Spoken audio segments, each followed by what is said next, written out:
Okay, so thank you all for joining me here for the Breaking the Reaction Cycle to Respond with Nurturing Presence Masterclass. So it's a bit of a mouthful, I know, but let's see if we can go through.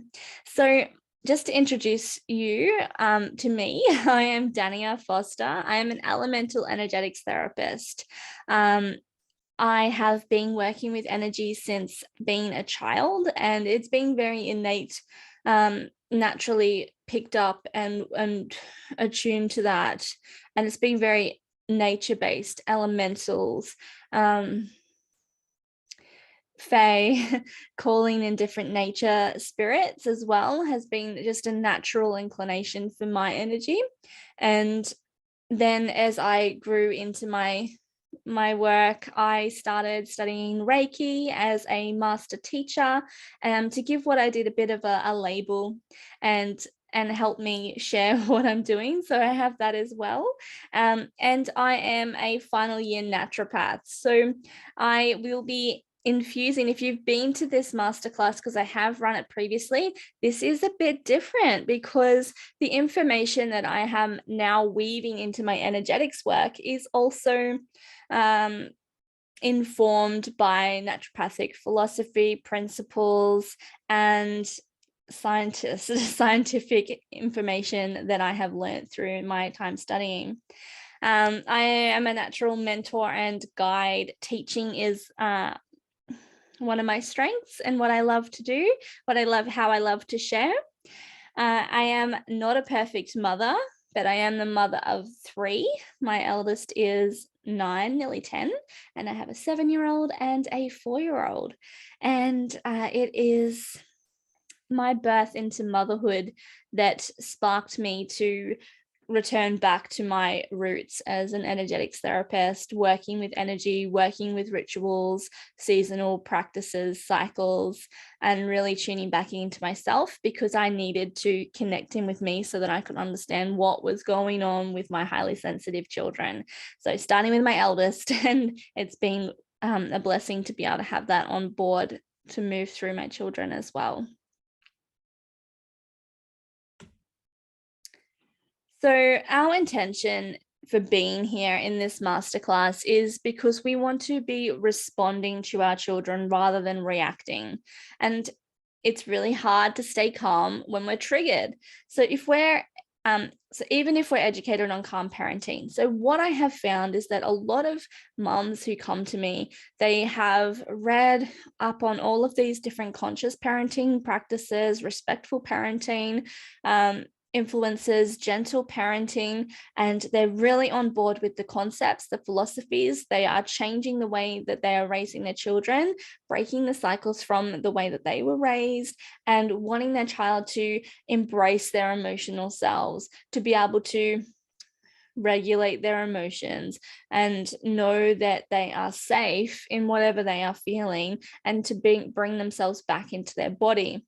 But the thing that trips a lot of these moms up is that they get caught up in their own anxieties, in their own heightened sensitivities, and triggered and into a fear response that comes off as that fight or flight reactivity, or goes the other way and it goes into the nervous system shutdown, the disconnect, the separation when there is a trigger, when there's something that's going on that makes you feel uncomfortable within yourself, you disconnect from yourself and then you cannot connect to anybody.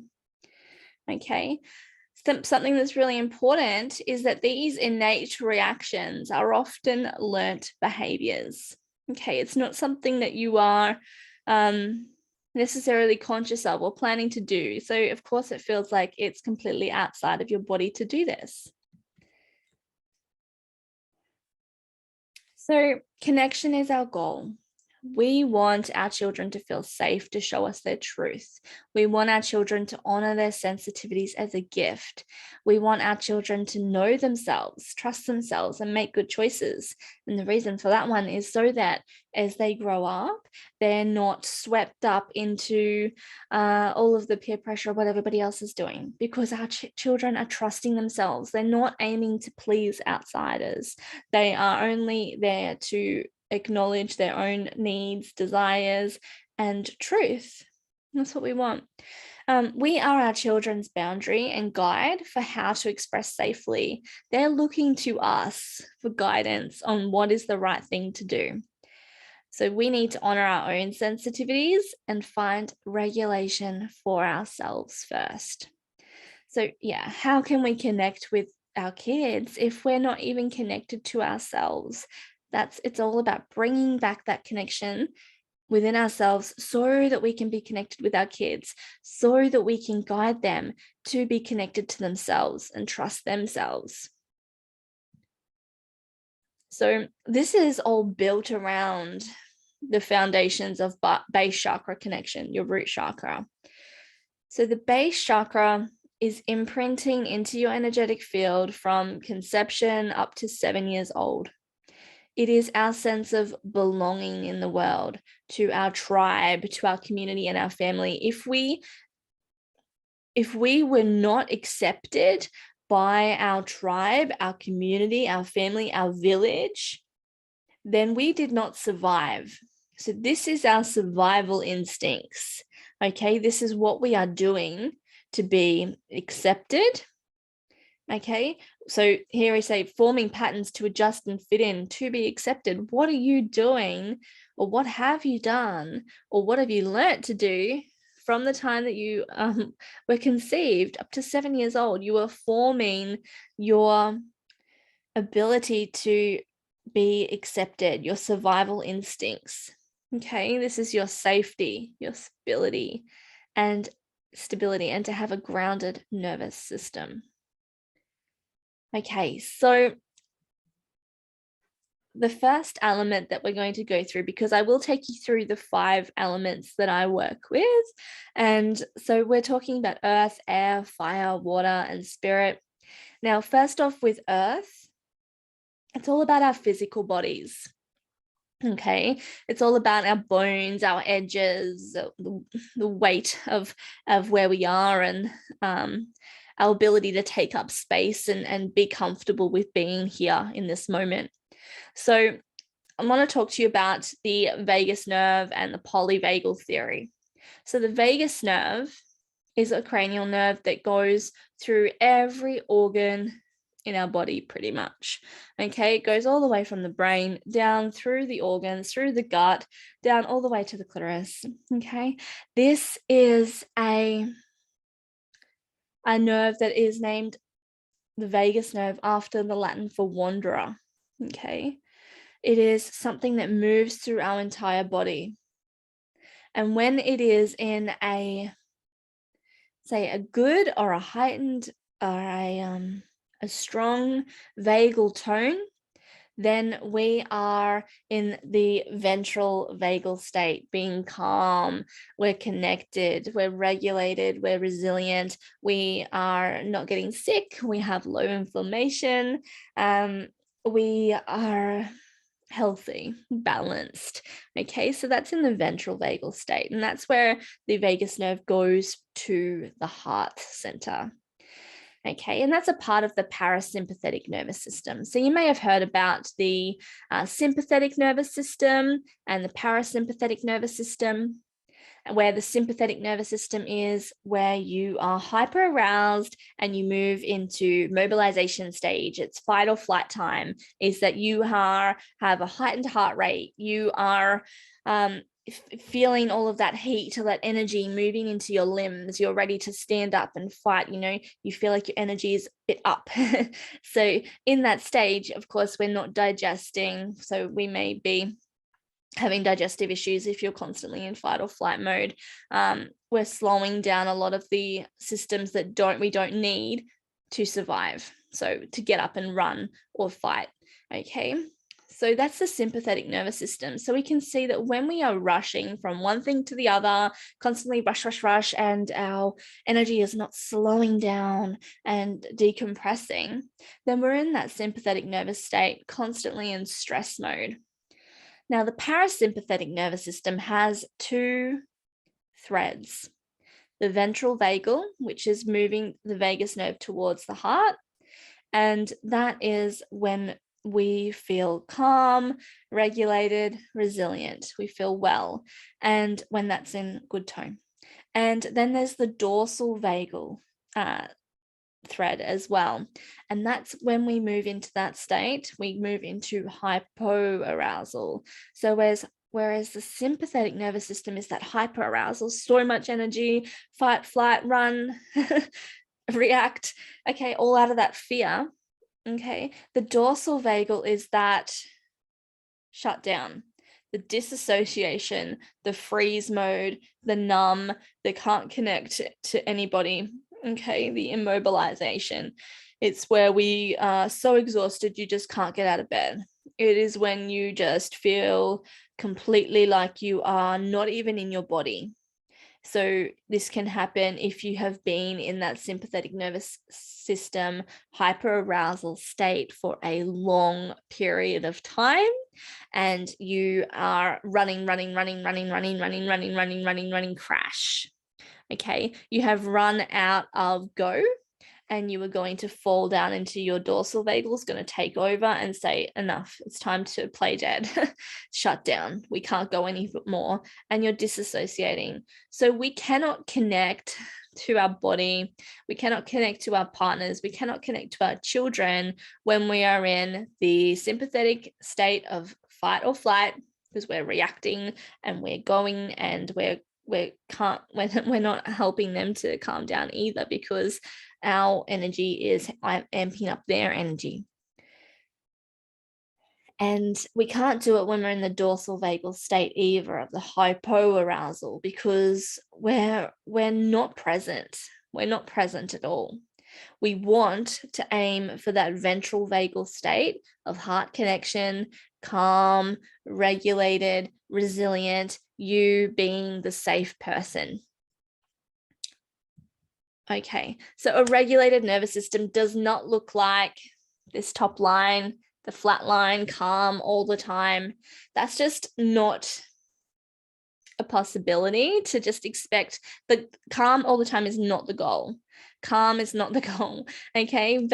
And neither is this state just below, where it goes big highs, big lows, big highs, big lows. That's not sustainable either. That's your fight or flight, okay? This one at the bottom, this moving in and out, is what regulation looks like.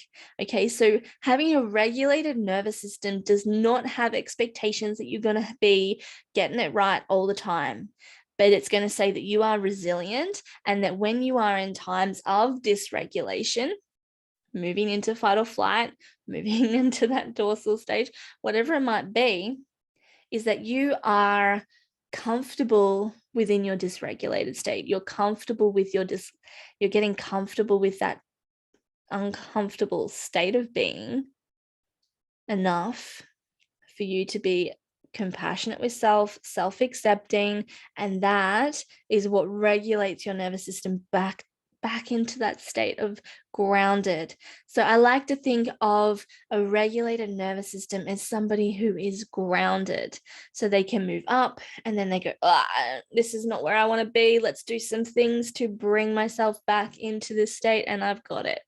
Okay, so we can't expect ourselves to be on point all the time. That's an unrealistic expectation for human beings.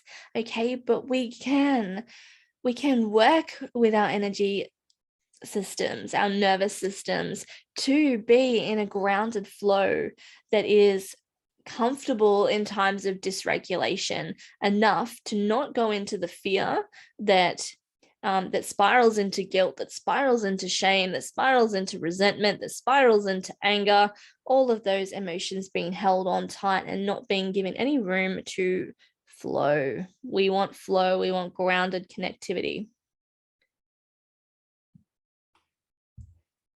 Okay, So how can we connect to that regulated nervous system? We reconnect through stimulating the vagus nerve. So we want that high tone so that we can connect to the heart center. Okay, so how can we tone that nerve? Let me just tell you a quick story while we're on this topic, is that when I was a new mom and my eldest was highly reactive, not sleeping, crying all of the time, and I was exhausted. I was on that dorsal vagal state of just feeling so disconnected, and I didn't know what to do, and I couldn't connect into myself because I was so out of touch with her, with me, everything, because I was just burnt out completely. And I took her to a kinesiologist, and the kinesiologist tried lots of different things, tried putting crystals in her aura. She'd pick the crystal up and throw it. Tried to put some essences in her aura. She'd spit and hiss and scatter away from her. It was like a wild animal. And she did some testing, some muscle testing on her, and she uncovered that the only modality that my daughter wanted to help her heal was Reiki. And she asked, where does this Reiki need to go? And she said she needs Reiki on her vagus nerve. And I was like, well, I used to do Reiki back a few years ago before I met my partner and everything like that. But back a while ago, I used to do Reiki, and I've done that before, and I've done energy work before. I'm like, but I don't know much about this vagus nerve. So I went off exploring, and I started practicing my energy work again. And I started practicing my energy work with her at bedtime, with her vagus nerve, helping it to tone and just send it safety vibes. Okay, so with this story is like, this is how we helped her reconnect to that, was through energy work. But there are some different ways that you can easily reconnect in with your vagus nerve, tone your vagus nerve. You can do things like breath work.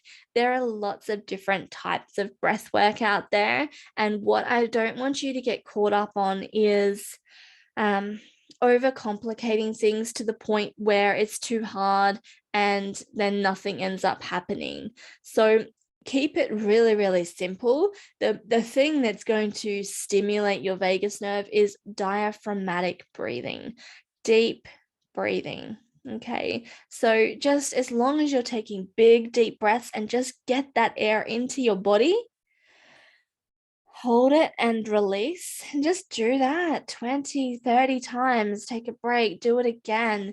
And if you do that each morning, each night, just find a ritual that's going to work for you to bring this into your daily routine as your rhythm. Okay. Cold water exposure. Okay, cold water exposure has been something that has been scientifically proven to work on the nervous system, the immune system, and help us to regulate and improve our overall health. And yes, this activates through our vagus nerve. Now, cold water exposure doesn't have to be going in and jumping in a frozen lake. Okay, it doesn't have to be sitting in the ice bath. We can once again simplify these practices to work in our everyday rhythm. So you could just turn your shower to cold for the last 30 seconds. Okay, you could, this is something that I used to do when I was working corporate, and I used to get lots of anxiety working there, was that I would go to the bathroom and run my wrists under the cold tap. Okay, just cold water right on that wrist there is going to help you to regulate your energy. Okay, or getting some frozen veggies out of the freezer and pressing them into your body and feeling the cold on you. So you've probably done some of these things intuitively. Our body intuitively knows what to do.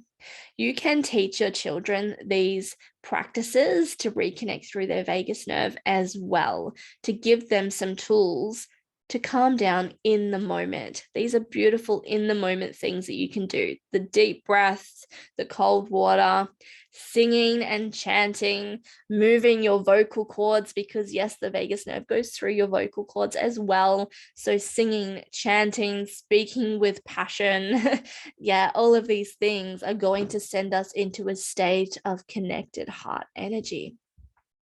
Gargling is another one. You can add that to your rhythm to gargle while you're brushing your teeth. Stretching and movement. So yoga is highly recommended for vagus nerve stimulation. Having a yoga practice, or even just stretching, moving your body. Weightlifting is another one that is really good for this, connecting your nervous system with your organs and your body and feeling your edges. Okay, edges awareness.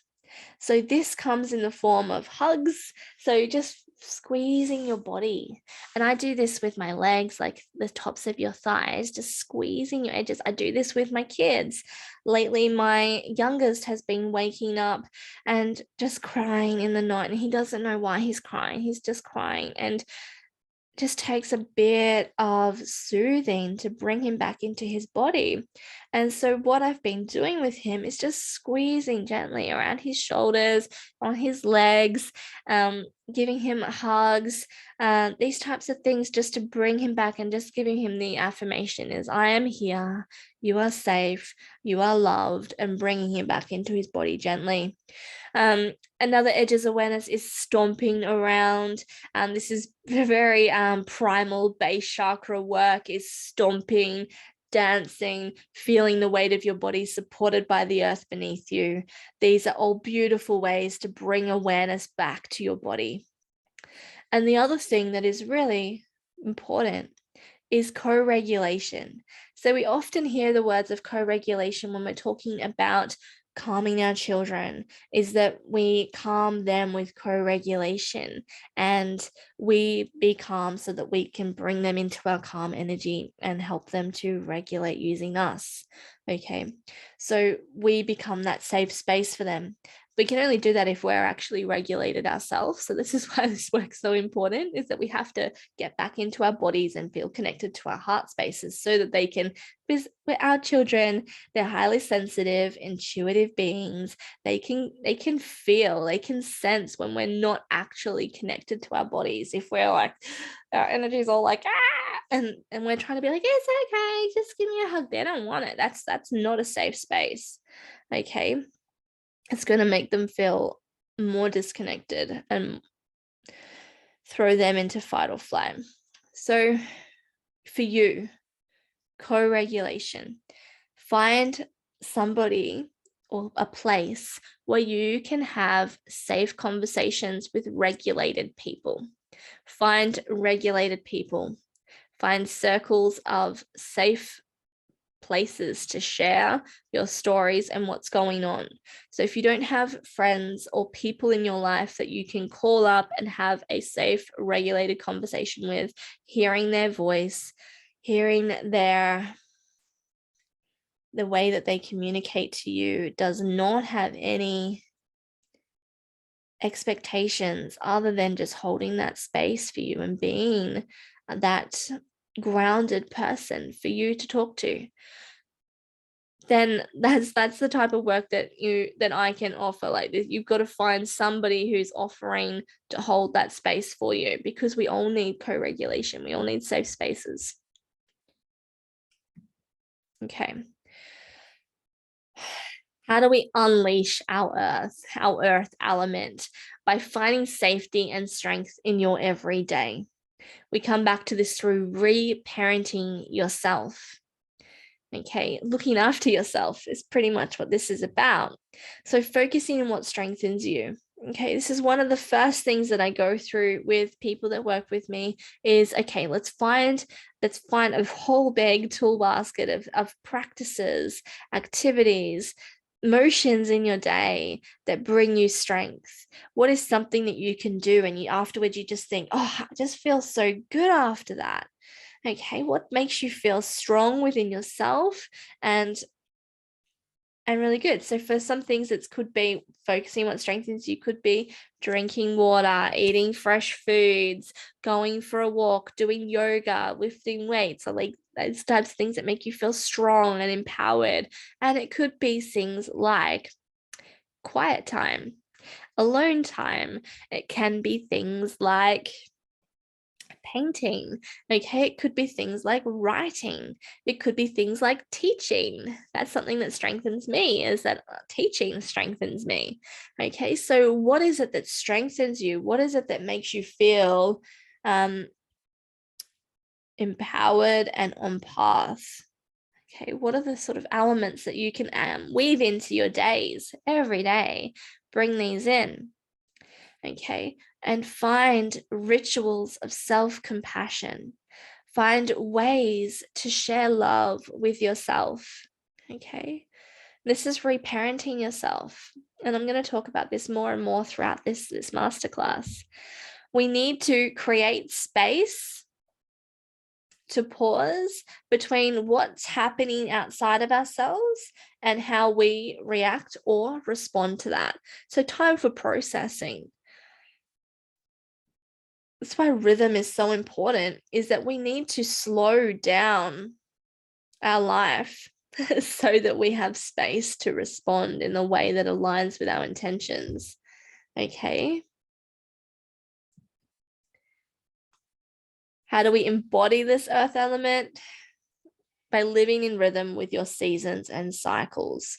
So for me, being in tune with the seasons and returning to check in on solstices, equinoxes, cross quarter points, these types of things keep me accountable to checking in on certain aspects of my shadow self. Okay, moving again with the cycles is being aware, like I've said here, menstrual awareness, aware of where you are in your cycle.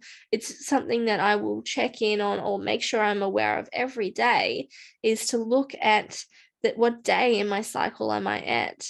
What day, or not what day, but like what phase is the moon in, and where in the sky is that physically right now? Being aware of these cycles and movements is something that keeps us connected to our earth.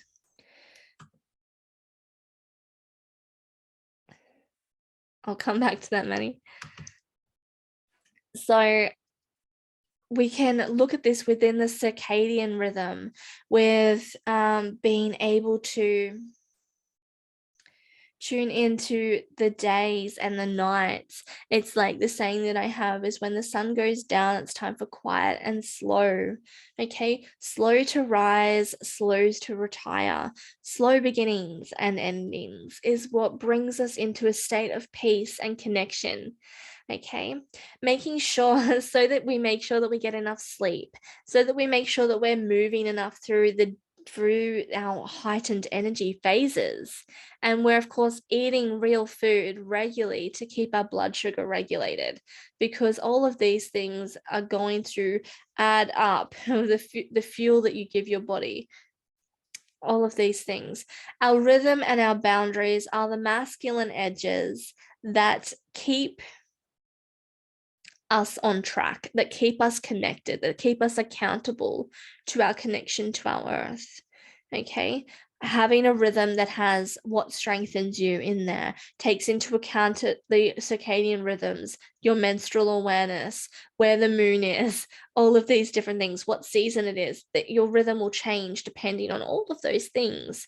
And then you'll know your boundaries, and you will know what to hold yourself to. And boundaries is not just about other people and what they get to how they get to come into your world, but it's about holding yourself accountable to what you do when you're in your world.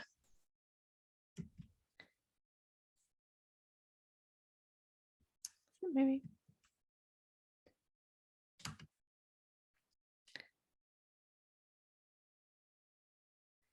Okay. Air is our mental body. Okay, so when it comes to the element of air, we are moving into our awareness of what is our mindset all about. reconnecting with our thoughts.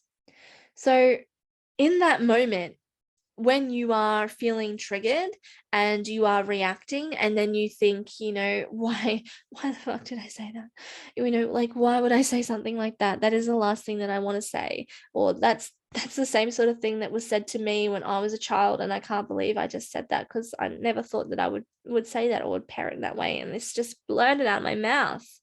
Okay, self-awareness is key. This is why we need our rhythm and our earthing to be able to slow us down, to give us space between what's going on outside of us, what's going on outside of our control center, and what's within our control. And what's within our control is our thoughts and how we respond to them. So within that slowed down space, you get to ask yourself, what is actually going through your mind at this moment? What is this reactive thoughts? What are they telling me? What are the words that you're hearing? Okay. Just allow that question to come through you in that moment of space, to just get really self-aware with what is it that's actually coming up in this moment. Why are you feeling this heightened energy, and why are you moving into that reactive state of fight or flight? Okay, unleash your thoughts. Now, the unleashing part of this journey, you'll notice that we have reconnect, unleash, embody for each of our elements. The reconnect, unleash, and embody are the three pillars to my work. So we always come back to those three things with everything. We have to reconnect to it, we have to unleash something, and we need to embody it. Okay, and unleashing through the thoughts is coming to that generational lineage healing, recognizing the repeating patterns and the stories that are getting passed down. And it's all about, we do this through a meditative journeying through your generations, through a timeline journey, going back along that timeline and noticing the patterns, noticing the energetic inflictions, the changes, the stories. And you don't have to know your family's history. You don't have to know where they came from or who they were in order to do a generational lineage healing. This is all about trusting what your energy has remembered from this pathway. So it doesn't matter what really happened, because it's what is counting for you right here in this moment is the way that your energy has interpreted this down the generational line. Okay, and it's imprinted into your DNA, and you can look at this and going a bit deeper through studying epigenetics and how trauma is passed down through generations. It's very interesting. So we're up to the point where we can get your journal out and take some time to journal. So what I'm going to do is just give you a few minutes. I'll just keep it at 5 minutes for now, just to get your journal out and just write, I feel, and finish that sentence for me. I feel, and write down whatever it is you're feeling. And then the next question is, I need, and you can take some time to write out whatever it is that you feel in this moment that you need.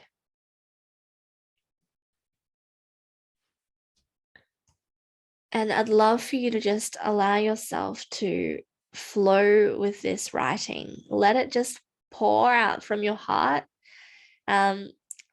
You might have heard the saying of like a brain dump or a mind dump, where you just dump all of your thoughts onto the page. I call these a heart dump.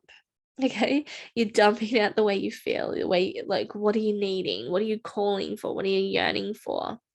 Okay, just let it spill out onto the page. Don't worry about the way you're writing or your grammar or anything like that, your spelling. Just scribble it down there. It's just for you. The story I am telling myself is,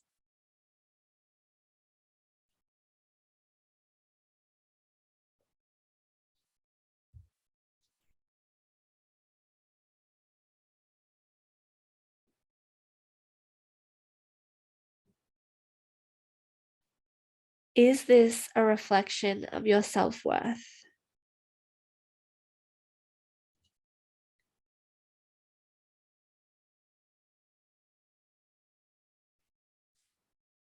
Where did this come from?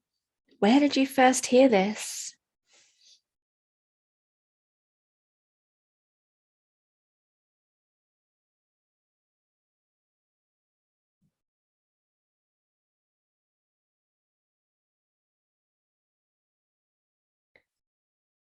As a child, what do you feel you needed but did not receive?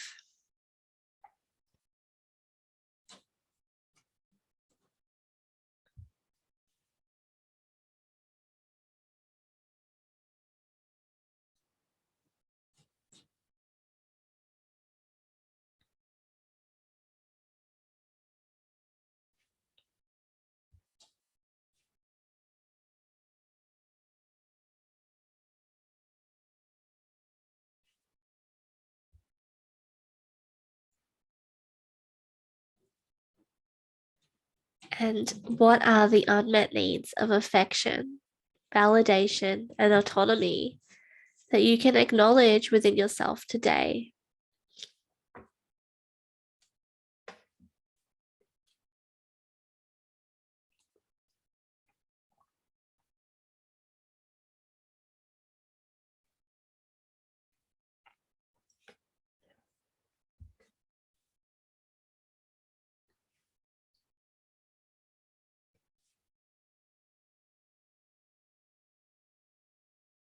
Just give you another minute to finish writing.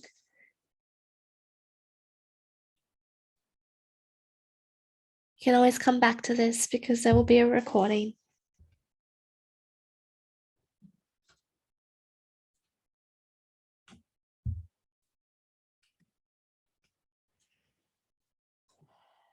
How do we embody our air element? We embody our air element, our mental body, by regular journal practice, regular self-awareness. Okay. We can help support our air element to shift and bring us closer to our awareness and understanding and process these thoughts, these stories, the conditioning that have been collected from generations that have been passing down, emotions that have impacted the way or the activities or the reactions, the responses to certain characteristics. We can use flower essences to shift these patterns, these stuck energies. And that's what I do in my work. I use flower essences for that. You can also use tapping to release stuck emotional thought patterns. You know, the tapping, EFT. Okay, you can use those to rewire your thoughts, your beliefs. Now, our fire is our passion body. Now, within my work, I call it reconnecting to your pleasure pulse. Okay, reconnecting to your pleasure pulse is all about attuning to what makes you feel good. Because so often, as women, we have denied ourselves the ability to receive. We've denied ourselves connection to our bodies and to feel good in our bodies, okay, and to know what we desire, okay. And it gets covered by resentment, and that comes out as anger. So we need to get good with our anger. We need to be accepting of our anger. And for so long, little girls have been told that they're not allowed to be angry. Okay, it wasn't acceptable for girls to do things that were releasing their anger. So, what are some healthy ways that you can release your anger, get good with it, be accepting of it, and release any shame that is hiding within that?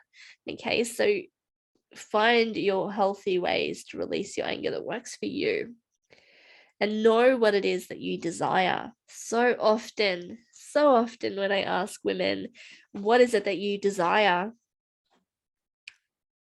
And they will rattle off all of these things that they want for other people, all of these things that they want for the world, and the way that they want to have all of their needs met. This is all having your needs met is just some of these standard things that comes back to earth. That comes back to the earth.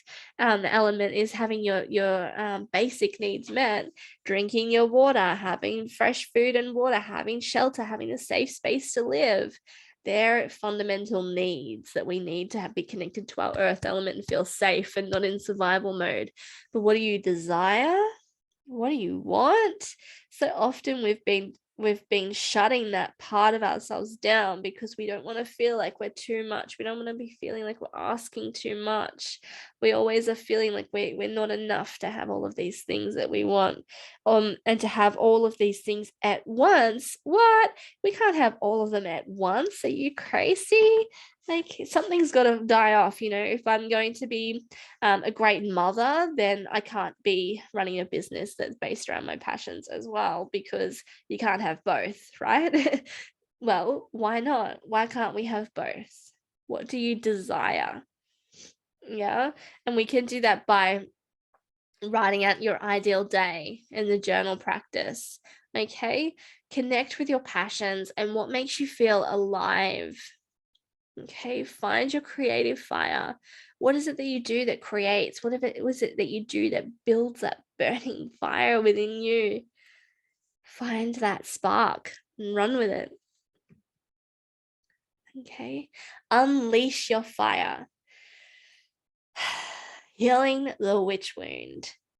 It is really important that you understand that we need to heal the witch wound. Doesn't mean that we have to be witches. If you don't want to be, that's fine. But the witch wound is all about the patriarchal subversion of the feminine power.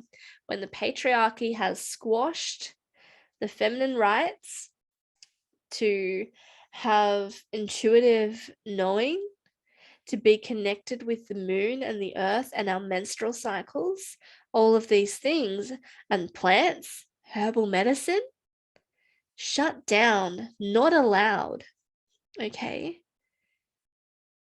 We've been told so many times through this, since the patriarchy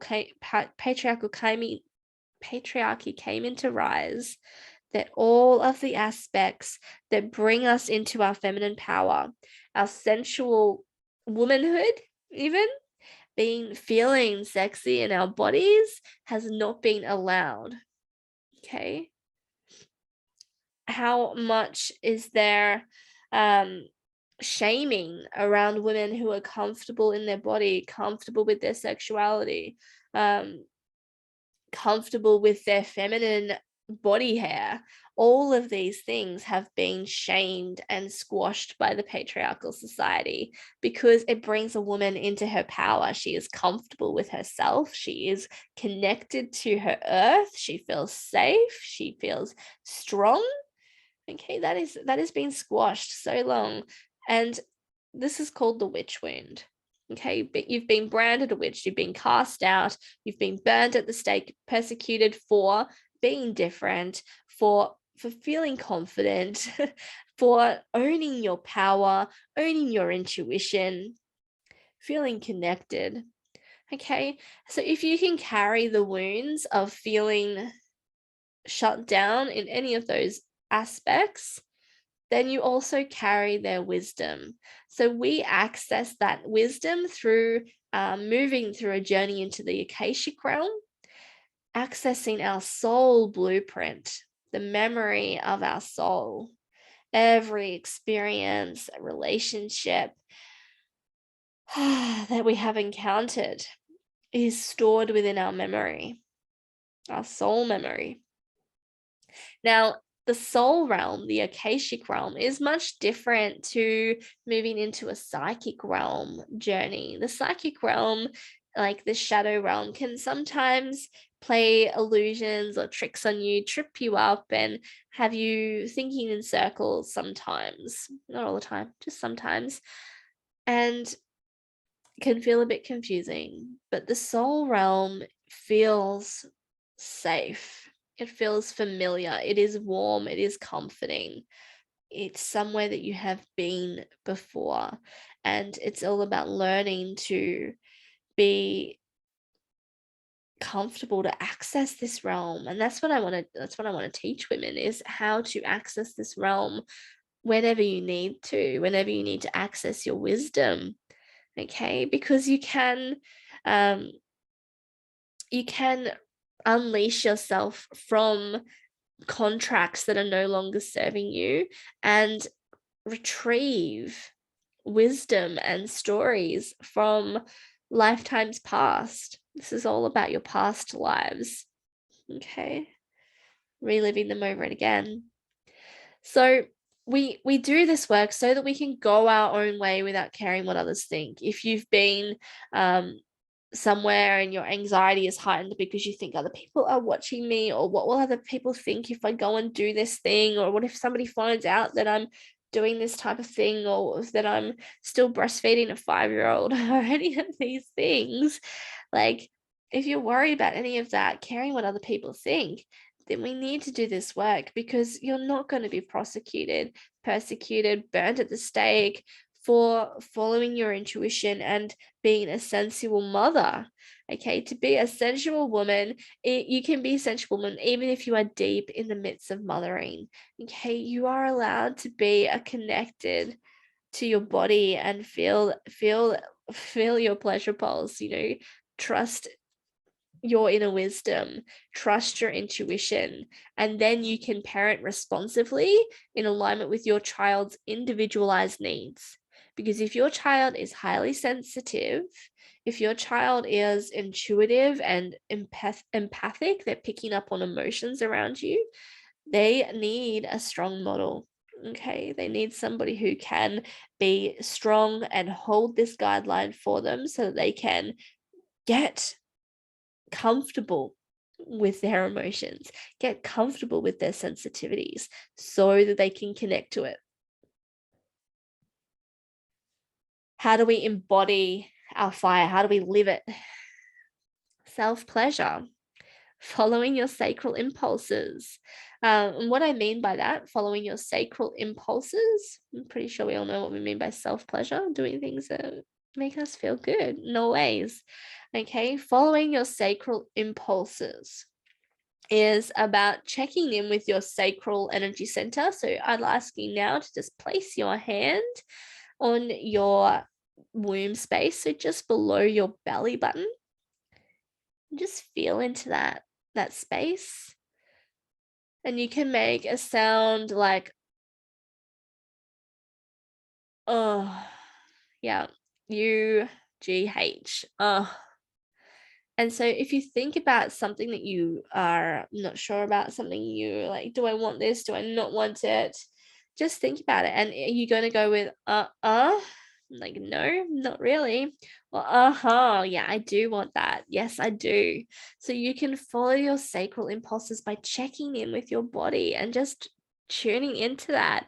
Now, I mentioned earlier that your vagus nerve goes all the way down to your clitoris. And so when we are activating into orgasmic states of being, we need to feel safe, we need to feel connected, we need to feel trusting, okay? And we need to feel like we're on path with this, are connected to our fire to flow. Okay, this is still vagus nerve connection, feeling good in our nervous system.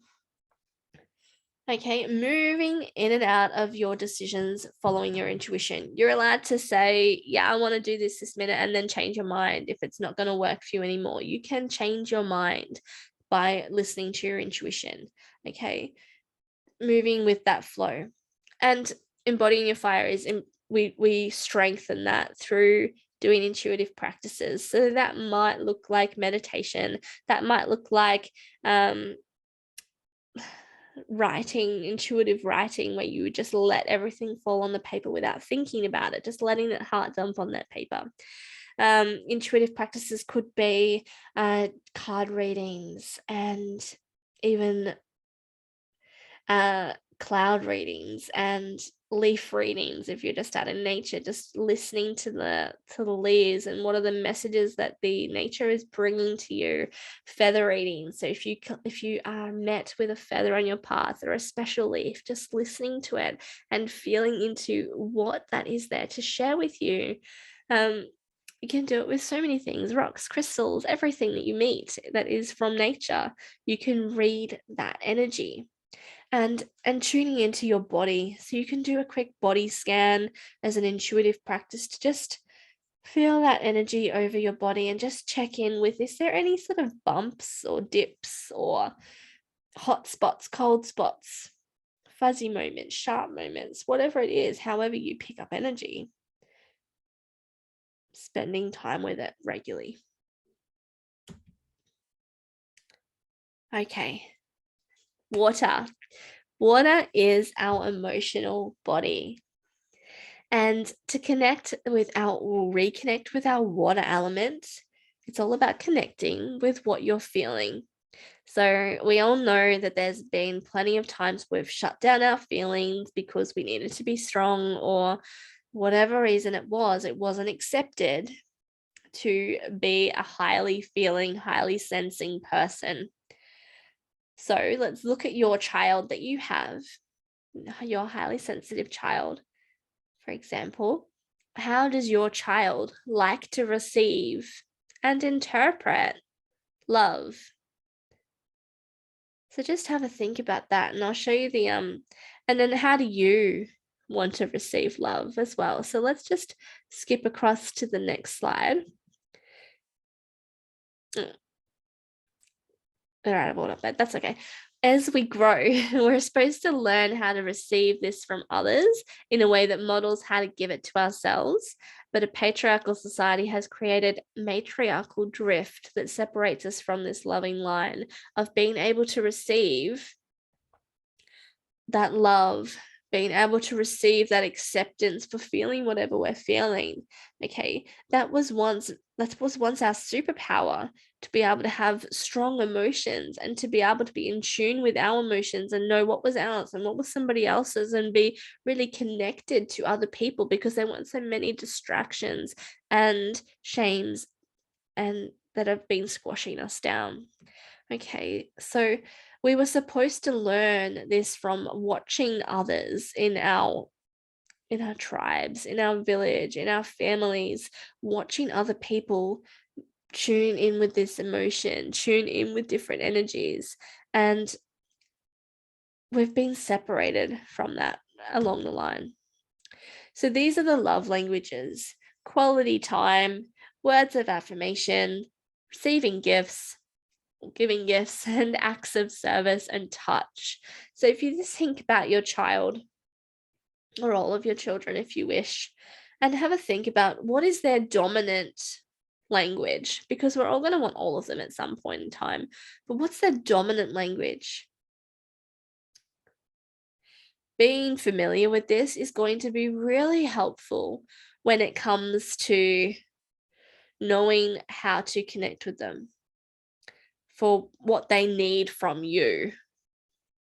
Okay, so is it that you need to make some time to just say, hey, I've got to dip down to the shops, do you want to come with me, and your siblings can stay at home with the other parent, or whatever it would be? Or just taking some time to just sit and play a card game with them before you have to run off and do something, or like before you go and do the dishes, just I'm just going to play this card game with you, whatever it might be.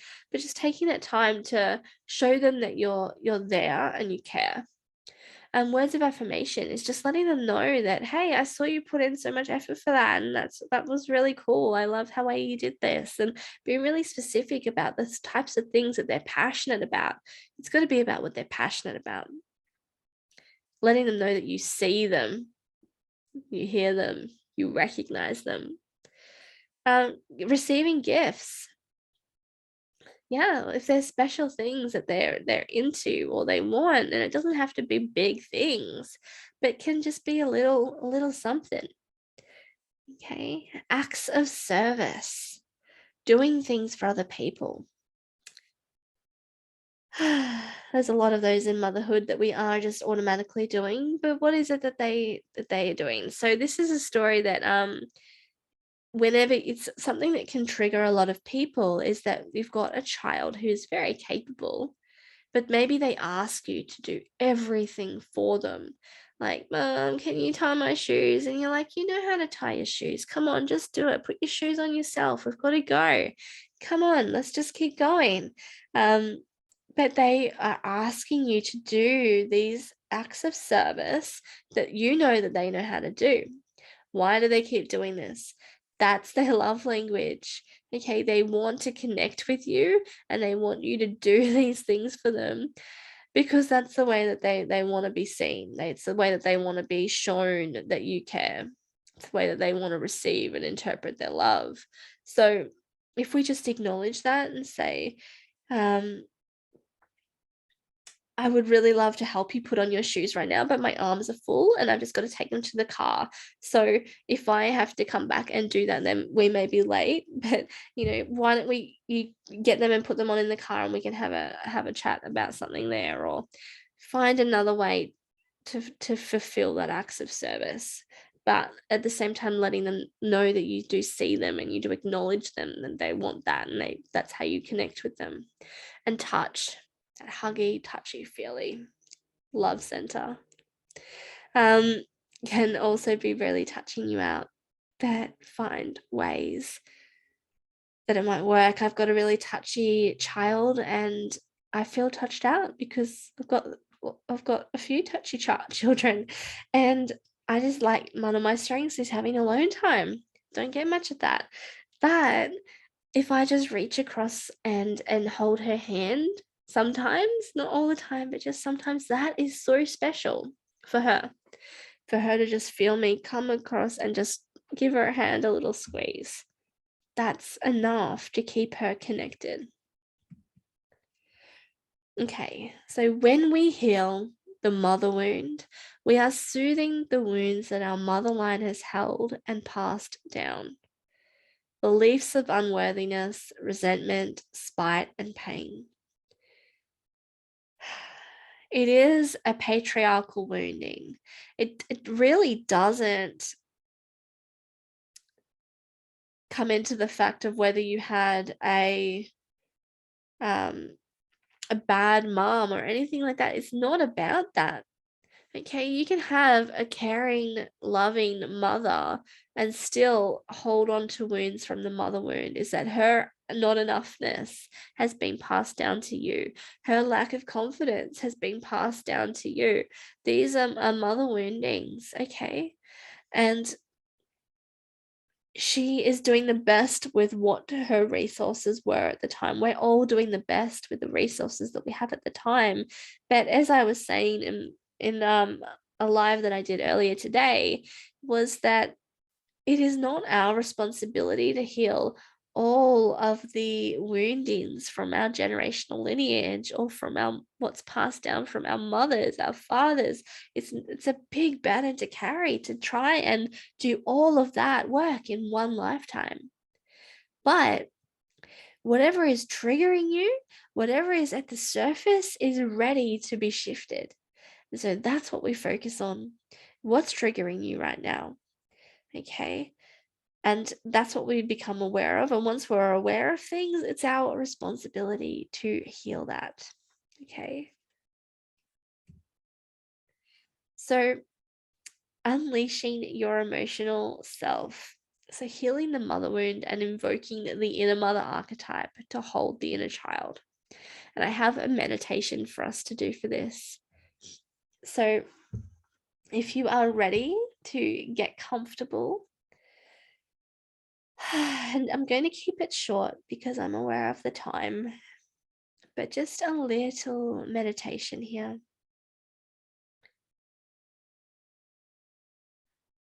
So just closing your eyes and allowing the weight of your body to be supported by the earth beneath you. allowing your breath to deepen as you drop your body down into relaxation,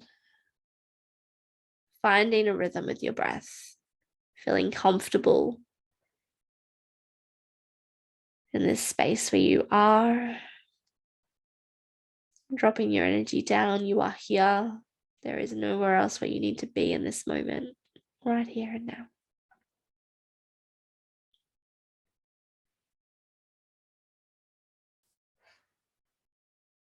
And you find yourself sitting in front of a fire that's burning.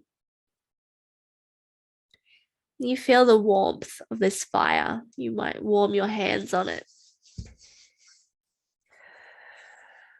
You're sitting on the cold dirt ground.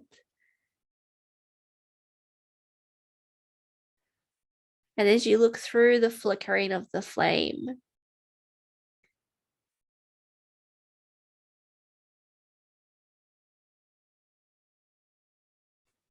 you look towards the edging of the clearing that you're in. And you notice that you are surrounded by a ring of trees. And beyond the ring of trees is scrub, bush. It's very dense and thick, and you can't see through it very clearly. And while you're sitting by this fire, warming your hands, you notice in the scrub, in the tree line, if in the distance, there's something that is rustling and darting. And you start to think that you see some gold eyes glaring.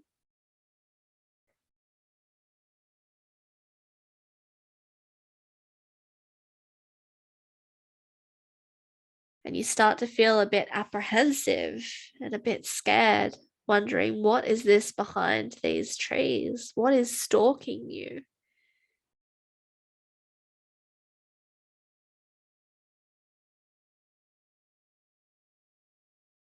And you look around the ground, you find a rock,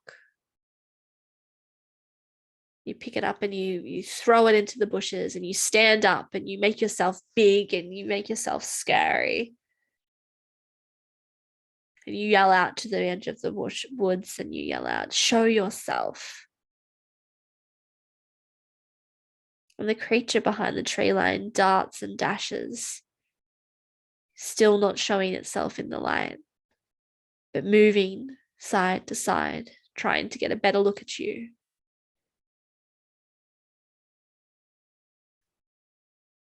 And then you feel a warm presence at your shoulder. And somebody else has joined you by the fire. And this energy is calming. This energy is warm and safe. And you feel this energy come up behind you and place a big woolly shawl around your shoulders. And without words, this energy, you look up and see a beautiful mother energy. She is glowing with warmth and radiating love for you. And she makes you melt with calm. She's holding you in her energy field and she is safe. You know that you are safe now. This creature in the woods is not going to hurt you anymore. And you drop down to the floor in your blanket, resting by the fire, as this mother energy stands guard over you, with the fire flames growing taller and taller. And you notice the mother energy, this mother archetype, standing guard by the fire. And she looks towards the shadows, towards where the creature is staring with yellow eyes burning through the darkness. And she whispers, "Come, child." And out from the scrub crawls a disheveled wildling, a child with hair that's full of mats and sticks and leaves, clothes that are rags and torn. This child comes crawling out of the shrubbery and crawls, scampers up into this archetypal mother, into her arms, and she cradles this child.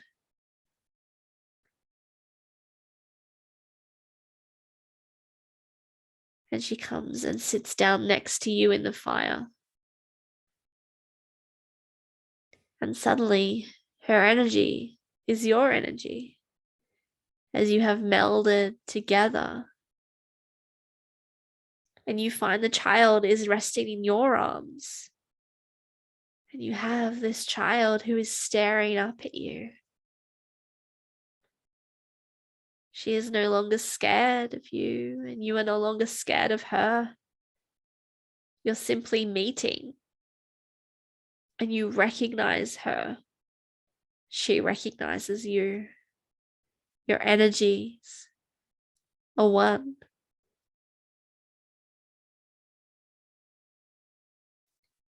And you cradle her in your arms, and you find yourself singing to her softly, stroking her hair, rocking her body, holding her tightly, squeezing her arms, calling her back into her body, letting her know she is safe, letting her know everything is okay.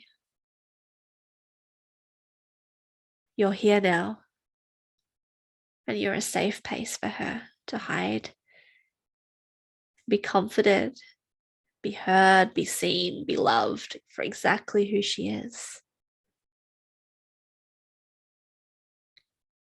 And as she comes back into her body, you feel her melt into your energy field. And you find yourself there by the fire alone again. There is no archetypal mother, there is no archetypal wildling.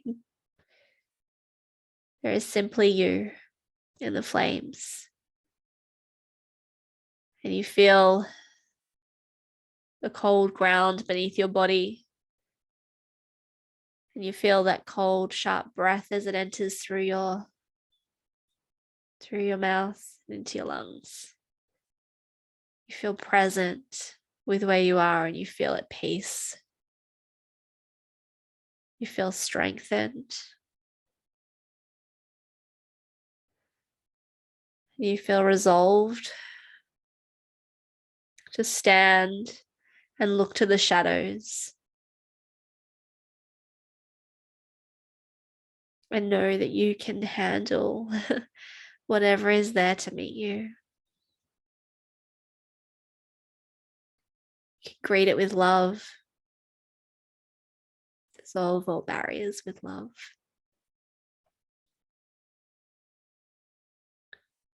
And you thank the fire for providing you with this warmth, with this light, with this safety. And place your hands on your heart and take a big deep breath.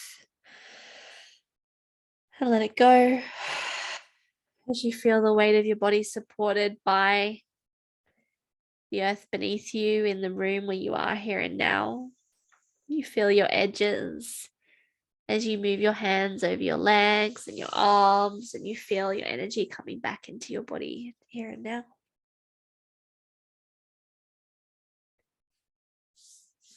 When you're ready, you may come back into the room and join me.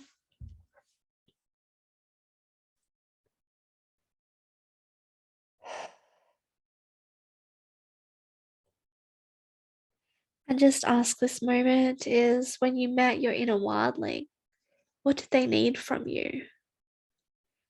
What was your inner wildling calling for you to recognize? Just take note. When we embody our water element, we are doing this through self-compassion. So you can create self-compassion practices for you and your child, to guide your child through these on their own, to do them with you. And this can be a beautiful bedtime practice where you can ask your child something that they did really well today, something that they're proud of, something that they're grateful for, and share yours with them, model that with them. Okay. Teaching your child self-compassion through the way that you respond to them and the way that you respond to yourself. So if you've ever made a mistake and said out loud something like, "Oh, you idiot," anything like that, cut that out. Okay. Change your inner voice. Speak it out loud. Be compassionate with yourself. A practice that I love doing, and I love this practice, is tucking yourself in at night. So once you have tucked your children in, said good night, fed them to sleep, whatever it is that you do to get your kids settled, take a moment, and you don't have to do anything elaborate. Just place a hand on your chest, pull your blankets up to your neck if you want to, and just tuck yourself in as if you were tucking in your inner child. You can imagine yourself as a young child. You can imagine yourself in your old childhood bed. You can imagine yourself pulling your teddies up close to you and just whisper something that you're proud of, something that you're grateful for,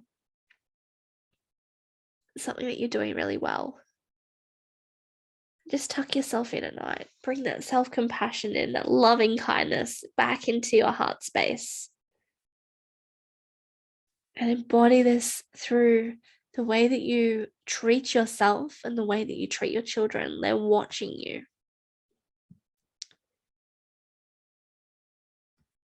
Now, our spirit element or your magic element, reconnecting with this, reconnecting with my magic is something that really saved my motherhood, and it brought me back into my purpose and connection with myself.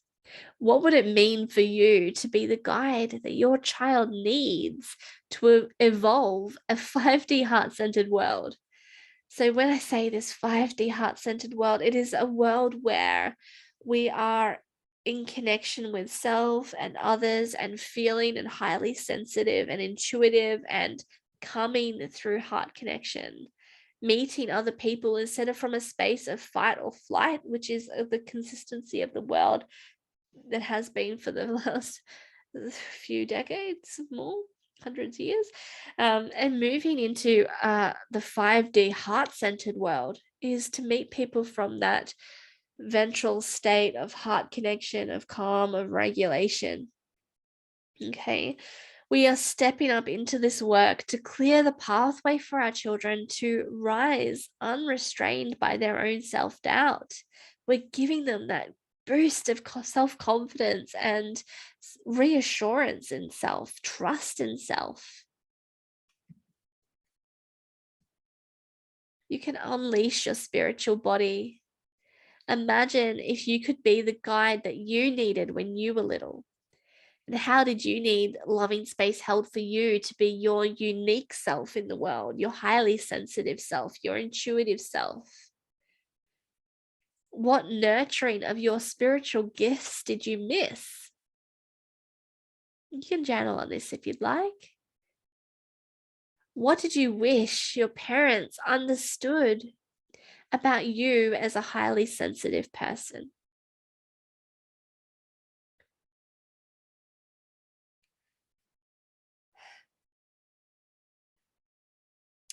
In my work, I am attuning moms or women to source energy, universal source energy. Attunement means to remember your connection. So when I am delivering these, what they're known as Reiki attunements, is to bring you into connection, to be the conduit for energy to flow through you. You are the connection between earth and sky, universal source energy above, of light and earth. You are the connection of that. Okay, and energy moves through you, and you are able to feel that and move it and guide it, direct it. Okay, and attuning you to that so that you can be the healer for yourself, so that you can be the healer and guide for your child, so that you can attune your child to remember their own energetic connection. Embody your spirit. You are the conduit. Teach your child to feel the energy that is moving, to feel the difference between what's their energy and what belongs to others. Teach them to journey into their own soul realms, to retrieve their own soul blueprint through their own Akashic records, to meet their own guides.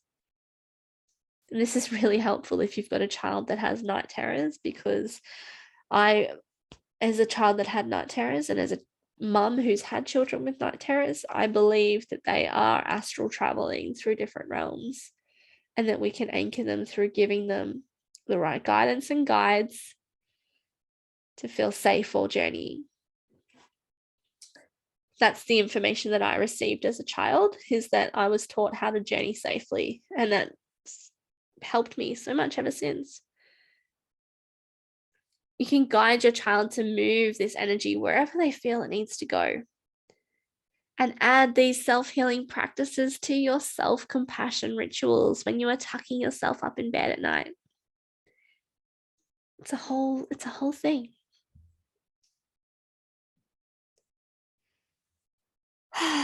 So these are the 13 archetypes of the shadow self that I have recognized and I work with. We've met the inner child, or the inner wildling, the maiden self, the creatress, the huntress, the wild woman, the lover, the wife, the mother, the maga, the queen, the medicine woman, the wise woman, and the priestess. So I believe we have all of these elements within us, and we can invoke them and get to know them and learn from them, all of these parts of self, through our shadow journeys. So that's the type of work that I do. Is I've got the these are my offerings. So I'll tell you about my two offerings that I have. Is that the Priestess of Motherhood Shadow Journey, and that's my 6-month mentorship journey. And this is guiding you to the inner strength of purpose and passion to reclaim your magic. And this is not just being a mom, but through ownership of your divine feminine energy in your womanhood and your worthiness to take up this space as a priestess of your motherhood phase of life. And this is connecting with your body, with your children, with your magic, with your sex, with your partner. There's so many elements to this that just bring you up into that phase of your life where you are intuitively guided. You are in control of your energy. Okay, you're regulated. You are that safe space, that trusted space. So my 6 months mentorship journey, it's a one-on-one. We meet via Zoom, and we work out the journey as a bespoke mentorship. It's over 13 sessions, and it's 2,222 Australian dollars. If you would like to do that one, just send me a message and we can have a chat. The other offering that I have is my Magical Mothering Elemental Journey. Okay, and then this one's a smaller journey. It's a 10-week mentorship that includes 5 sessions where we will move through the realms of earth, air, fire, water, spirit. Okay, so we spend some time in each of these elements. And this is all about aligning with you, with the mother who is the energetic guide for her child, for her highly sensitive child that needs somebody to show them the way in how to be connected and attuned with their energy and allow it to move through them and not control them. Okay, so my 10-week mentorship journey is $597, but the price on that one is actually going up at the end of this month. So on the 1st of September, it'll be $720. So I am letting you know that this one here is a great time to get this one on board now. I only have limited spots for both my packages because of my balance, my rhythm, my boundaries. So if this is something that you're interested in, please get in contact with me. And as some of my sessions, my packages that are closing with some of the women that I am working with currently are about to close out, I'm making room for more people to move in. So I'm opening my heart to you and I'm here to serve you. If this is calling to you, I would love to hear from you. So please send me a message. You can write back to the email and we can arrange a time to chat about what's going to suit you best. Okay, and I will stop the share now, the recording, so that you can ask any questions, and